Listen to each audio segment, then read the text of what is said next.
ምን ይሰራ ነው?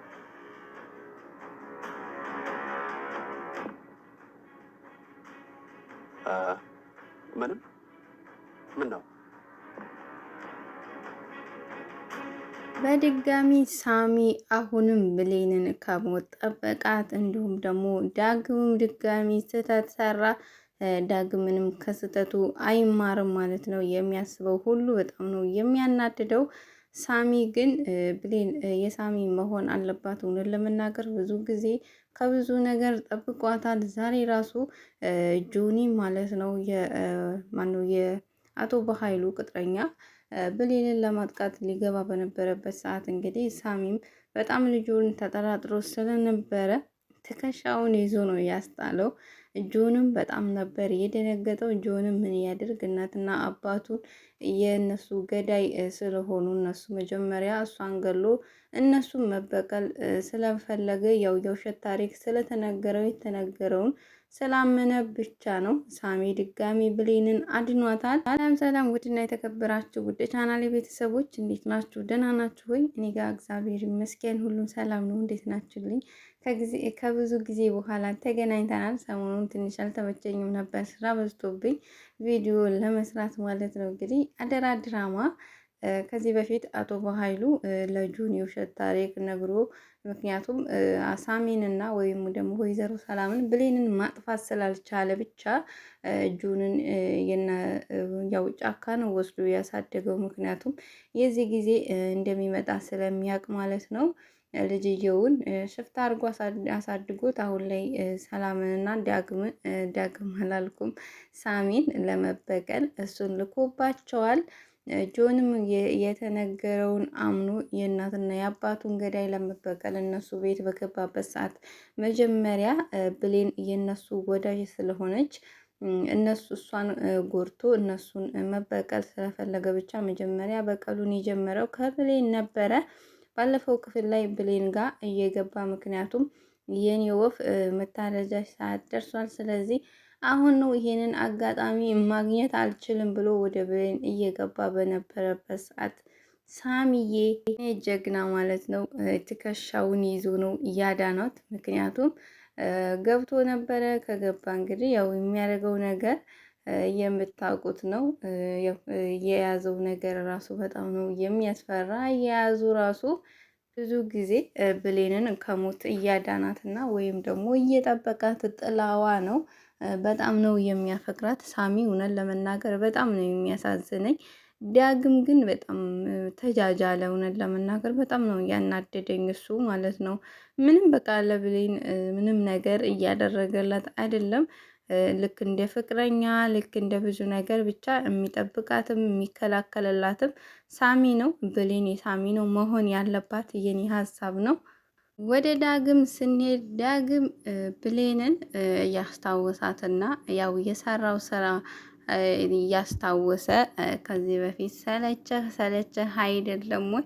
ይህን ያህል የሚሰለችህ ከሆነ ቀለበቱን ስትወረውርለት ያለውን እያስታወሰ ትዝ እያለው ነበር። ከዛን ደግሞ ፍቅር በሆኑ ሰዓት በነበረበት ሰዓት እሱ ጋዜጠኛ ሆኖ እሷ ደውላ ደግሞ ፍቅሯን እየገለጸችለት ስታሽኮረምመው ወይም ደግሞ እየተጫወቱ በነበረበት ሰዓት በጣም ነበረ እሱን ጊዜ እያስታወሰ በትውስታ ሄዶ እንግዲህ ተደስቶ ነበር። ግን ደግሞ ያደረገው ነገር ደግሞ በጣም ነው እየጸጸተውና የቆጨው።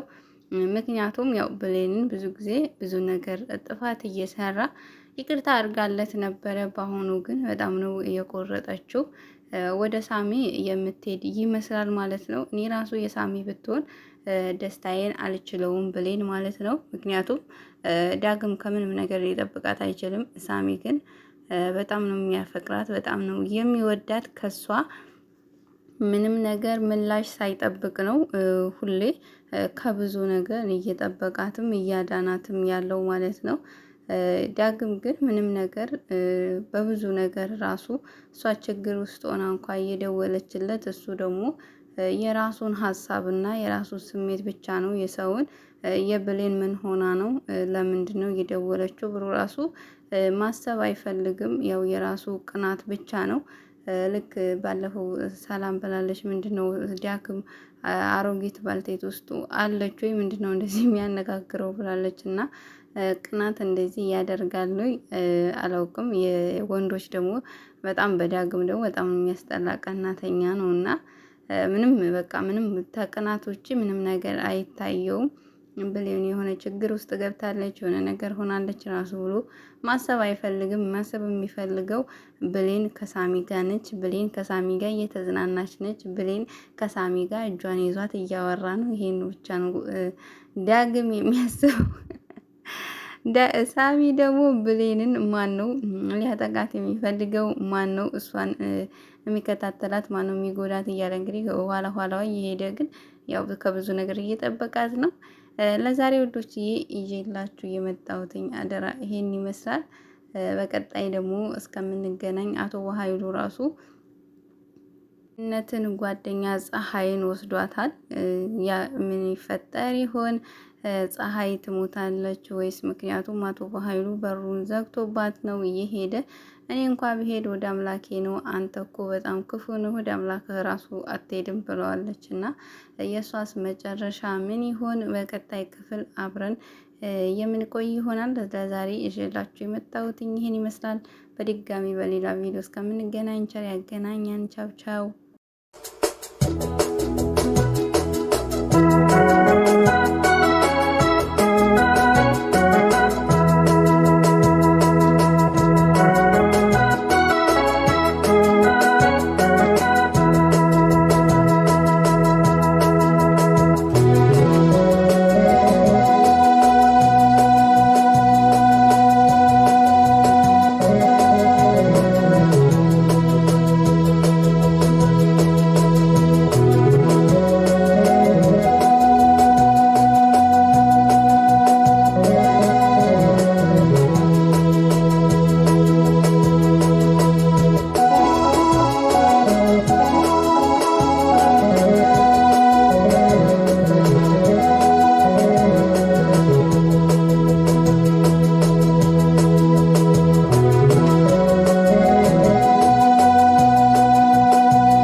አምላካችን ቅዱስ ቃልን ዘወትር ለመስማት የበቃን የተዘጋጀን አድርገን። አሜን። የቅዱስ ዳዊት መዝሙር 41-45 ዋልያ ወደ ውሃ ምንጭ እንደምትናፍቅ አቤቱ እንዲሁ ነፍሴ ወደ አንተ ትናፍቃለች። ነፍሴ ወዲያው አምላክን ተጠማች። መቼ ደርሳለሁ? የአምላኬንስ ፊት መቼ ነው ያለው?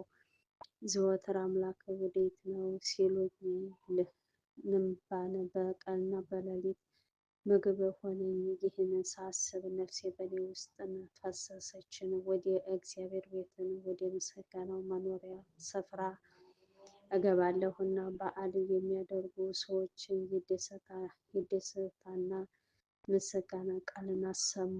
ነፍሴ ሆይ ለምን ታዝኛለሽ? ለምንስ ትታወኪያለሽ? የፊቴን መድኃኒቴን አምላኬን አመሰግን ዘንድ በእግዚአብሔርም ታመኝ። አምላኬ ሆይ ነፍሴ በእኔ ውስጥ ታወከች። ስለዚህም በዮርዳኖስ ምድር በአረማውያንም በታናሹ ተራራን አስባለሁኝ። በፏፏቴ ድምፅ ቀን ላይ ትጠራታለች። ማዕበልና ሞገድ ሁሉ በላይ አለፈ። እግዚአብሔርን በቀን ቸርነቱን ያዛል፣ በሌሊትም ዝማሬ በእኔ ዘንድ ይሆናል። የኔ ስለቴን ሕይወቴን አምላክ ነው። እግዚአብሔርን አንተን መጠጊያዬ ነህ። ለምን ረሳኸኝ? ጠላቶቼ ሲያስጨንቁኝ ለምን አዝኜ እመላለሳለሁ እለዋለሁ። ጠላቶቼ ሁሉ ጊዜ አምላክህ ወዴት ነው ባሉኝ ጊዜና ዓይኖቼን እየቀረጠሙ ሰደቡኝ። ነፍሴ ሆይ ለምን ታዝኛለሽ? ለምንስ ትታወኪያለሽ? የፊቴን መድኃኒቴን አምላኬን አመሰግነው ዘንድ በእግዚአብሔር ታመኝ። አሜን።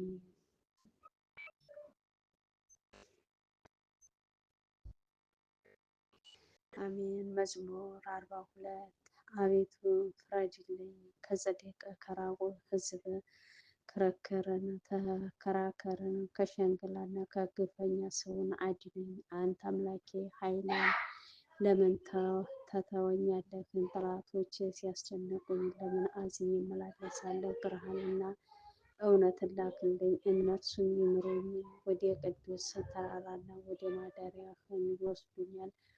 ወደ እግዚአብሔር ምስዋን ጎልማስነት ደስ ወዳሰኘቻት ወደ አምላኬ እገባለሁ። አቤቱ አምላኬ በበገና አመሰግንሃለሁ። ነፍሴ ሆይ ለምን ታዝኛለሽ?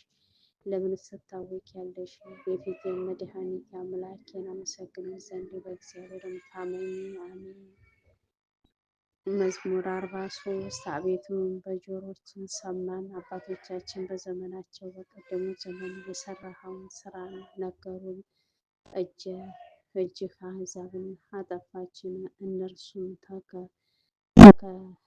ተከለክን። አሕዛብንም አሰቃያቸው፣ አሳደድካቸውም። በሰይፋቸው ምድርን አልወረሱም፣ ክንዳቸው አላዳናቸው። ቀኝህና ክንድህ የፊቴ ብርሃን ነው እንጂ ወድሃቸዋልና። አምላኬና ንጉሴ አንተ ግን ለያዕቆብ መድኃኒትን እዘዝ። በአንተ ጠላቶቻችን እንዋጋቸዋለን፣ በስምህም በላያችን የቆሙትን እናዋርዳቸዋለን። በቀስቴን የምታመን አይደለሁምና ሰይፍ የማያድነኝምና፣ አንተ ግን ከጠላቶቻችን አዳንኸን፣ የሚጠሉኝንም አሳፈራቸው። ሁል ጊዜ በእግዚአብሔር እንከብራለን፣ ስምህንም ለዘላለም እናመሰግናለን። አሁን ግን ጠላቶችን አሳፍራቸው፣ ከሰራዊቶቻቸው ጋር አትውጣም። ከጠላቶቻችን ፊትን ወደ ኋላችን መለስከን። የሚጠሉንም ተናጥቀው እንደ በጎች ሊበሉን ሰጠህን። ወደ አሕዛብን በተንከን፣ ሕዝብህን ያለ ዋጋ ሰጠህ። በመውጣታቸውም ትርፍ የለውም። ለጎረቤቶቻቸው ስድብ፣ በዙሪያቸውም ላሉ መሳቂያና መዛበቻ አደረግከን። በአሕዛብ ዘንድ ምሳሌ፣ በሕዝቡ ዘንድ የራስህ መንቀሳቀሻን አደረግከኝ። ጉስቁልናዬን ሁል ጊዜ በፊትህ ነው፣ የፊቴም እፍረት ሸፈነኝ። ከሚሳደቡና ከሚናገዱኝ ቃል የተነሳ፣ ከጠላትነትና ከቂመኛ ፊት የተነሳ ነው። ይህ ሁሉ በእኔ ላይ ደረሰ። አልረሳሁህም፣ ኪዳንህንም አልወነጀልም። ልባቸው ወደ ኋላ አልተመለሰም፣ ፍለጋችንም ከመንገድ ፈቀቅ አላለም። በክፉዎች ስፍራ እግዚአብሔርን አድነዋለሁና፣ በሞትም ጥላ ሰውረኛልና። የአምላካችን ስም ረስተንስ ቢሆን፣ እጆቻችንም ወደ ሌላ አምልኮት አንስተንስ ቢሆን፣ እግዚአብሔር ይህንን አይመረምርም ነበር፣ እርሱ ልቡን የሰወረውን ያውቃልና። ስለ አንተ ሁልጊዜም ተገድለናል፣ እንደሚታረድም በጎች ሆነናል። አቤቱ ንቃ፣ ለምንስ ትተኛለህ? ተነስ፣ ለዘወትርም አትጣለኝ። ለስምህ ፊትህን አትሰውርብኝ። መከራችንንና ችግራችንንስ ለምን ትረሳለህ? ነፍሳችንን በመሬት ላይ ተጎሳቆለችና፣ ወዲያቸውም ወደ ምድር ተጣብቃለችና፣ እጃችንን በምድር ላይ ተጣብቃለችና። አቤቱ ተነስና እርዳን፣ ስለ ስምህም ተቤዠን። አሜን።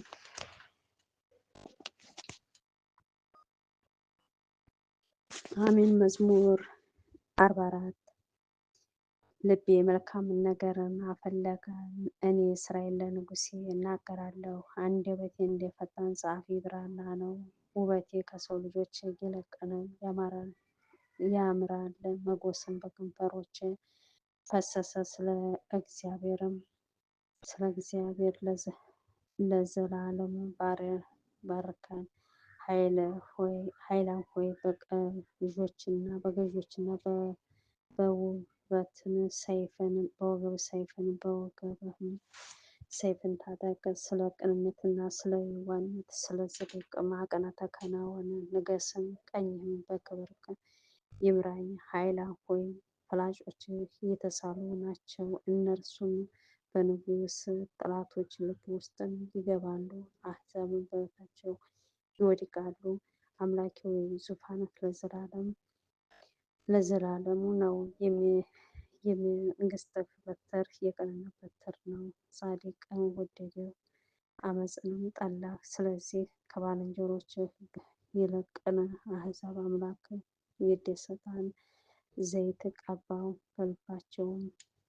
በልባቸውም ሁሉ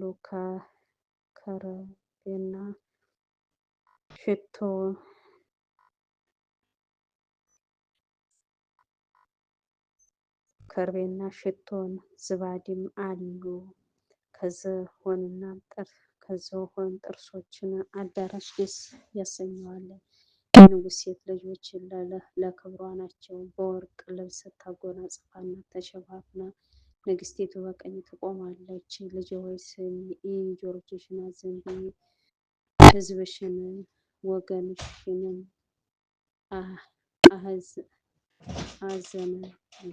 አዘንብዪ። ወገንሽን የአባትሽን ቤት እርሺ። ንጉሡ ውበትሽን ወድዷል፣ እርሱም ጌታሽ ነውና። የጤረሲት ሴቶች ልጆችን እጅ መንሻ ይዘው ይሰግዳሉ። የምድር ባለጠጎችን አሕዛብ በፊትህ ይማልላሉ። ለአሕዛቡ ንጉሥ ልጅ ሁሉ ክብሯ ነው፣ ልብሷም የወርቅ መጎናጸፊያ ነው። በኋላዋ ደናግል ለንጉሡ ይወሰዳሉ፣ ባልንጀሮቻቸውም ወደ አንተ ይቀርባሉ። በደስታና በሐሴት ይወስዷቸዋል፣ ወደ ንጉሡ እልፍኝም ያገቧቸዋል። በአባቶቻቸው ፈንታን ልጆችን ትወልዳቸዋለህ፣ በምድርም ሁሉ ላይ ገዦች አደረጓቸው። ለልጅ ልጁ ሁሉ ስምህን ይሰበስባሉ፣ ስለዚህ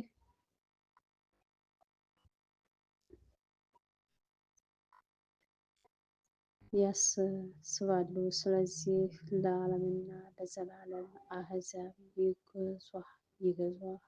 አሜን።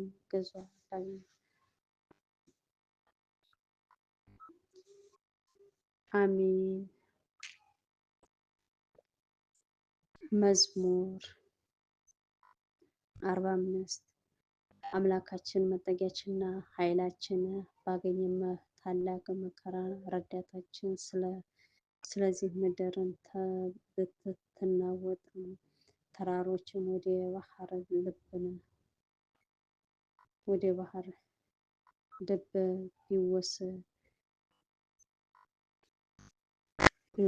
ቢወሰዱ አያፍርም። ውሃዎችን ጮኹ ተናወጡም፣ ተራሮችም ከኃይሉ የተነሳ ተናወጡ። የወንዝ ፈሳሾችን የእግዚአብሔርን ከተማ ደስ ያሰኛሉ። ልዑል ማደሪያውን ቀደሰ፣ እግዚአብሔርም በመካከሏ ነው። አትናወጥም፣ እግዚአብሔር ፈጥኖ ይረዳታል። አሕዛብ ተናወጡ፣ መንግሥታት ተመለሱ። ነፍሴ እርሱ ቃሉን ሰጠ፣ ምድርም ተንቀጠቀጠች። የሠራዊት ጌታ ከእኛ ጋር ነው፣ የያዕቆብ አምላክ መጠጊያችን ነው። የእግዚአብሔር ሥራ በምድር ያደረገውን ተአምራት እንድታዩ ኑ። እስከ ምድር ዳርቻ ድረስን ወደ ጦርን ይሸፍናል፣ ቀስትንም ይሰብራል፣ ጦርንም ይቆርጣል። በእሳትም ጋሻ ያቃጥላል። አፈርን እኔም አምላክህ እንደሆንሁ እወቅ። በአሕዛብ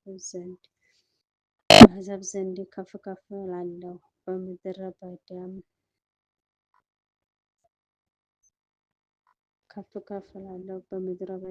ከፍ ከፍ ይላሉ።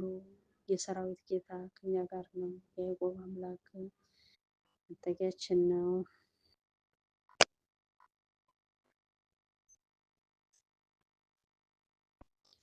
የሰራዊት ጌታ ከኛ ጋር ነው፣ የያዕቆብ አምላክ መጠጊያችን ነው። አሜን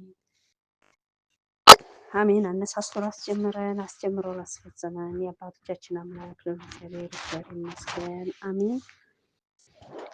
አባታችን ሆይ በሰማይ የምትኖር ስምህ ይቀደስ፣ መንግስትህ ትምጣ፣ ፈቃድህ በሰማይ እንደሆነች እንዲሁ በምድር ትሁን። የዕለት እንጀራችንን ስጠን ዛሬ፣ በደላችንን ይቅር በለን እኛም የበደሉንን ይቅር እንደምንል፣ አቤቱ ወደ ፈተና አታግባን ከክፉ ሁሉ አድነን እንጂ መንግስት ያንተ ናትና፣ ኃይል፣ ክብር፣ ምስጋና ለዘላለሙ አሜን። እመቤታችን ቅድስት ድንግል ማርያም ሆይ